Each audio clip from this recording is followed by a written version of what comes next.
આ તરફ જ્યાં એક તરફ અંગ દઝાડતી ગરમી પડી રહી છે, ત્યારે સુરત સહિત રાજ્યભરમાં આ ગરમીનો અનુભવ લોકોને થઈ રહ્યો છે। સુરતમાં ખાનગી સંસ્થા દ્વારા ટ્રાફિક સિગ્નલ ઉપર લોકોને જ્યુસ પીવડાવવામાં આવી રહ્યો છે। સુરત સહિત દક્ષિણ ગુજરાતમાં છેલ્લા 4 દિવસથી ગરમીના તાપમાનમાં ઘટાડો થઈ રહ્યો હતો, પણ એ છતાં હવે મેં આપને થોડા સમય પહેલા જે રીતે કહ્યું એ રીતે કે દરિયાઈ પટ્ટો છે, ડુમસનો દરિયા કિનારો છે, ત્યાંથી હવે ગરમ ભેજવાળી હવા શરૂ થઈ ગઈ છે, જેના કારણે લોકો બફારો અનુભવી રહ્યા હતા। આજથી ગરમીના તાપમાનમાં વધારો થયો અને સુરતી લાલાઓએ આકરી ગરમીનો પ્રકોપ સહન કરવો પડ્યો। છેલ્લા એક અઠવાડિયાથી સુરત શહેરનું તાપમાન 34-37 ડિગ્રી જેટલું નોંધાતું હતું અને આજે 39 થી 41 સુધી પહોંચી ગયું હતું।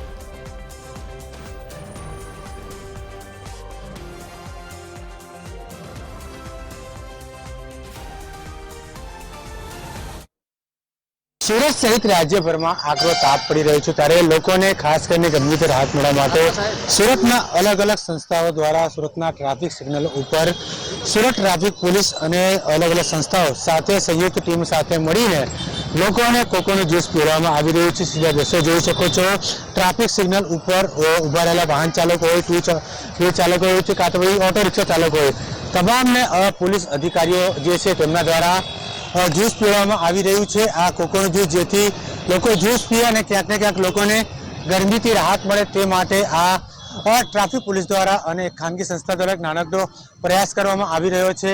જોઈ શકાય છે કે તમામ લોકો જે ઉપસ્થિત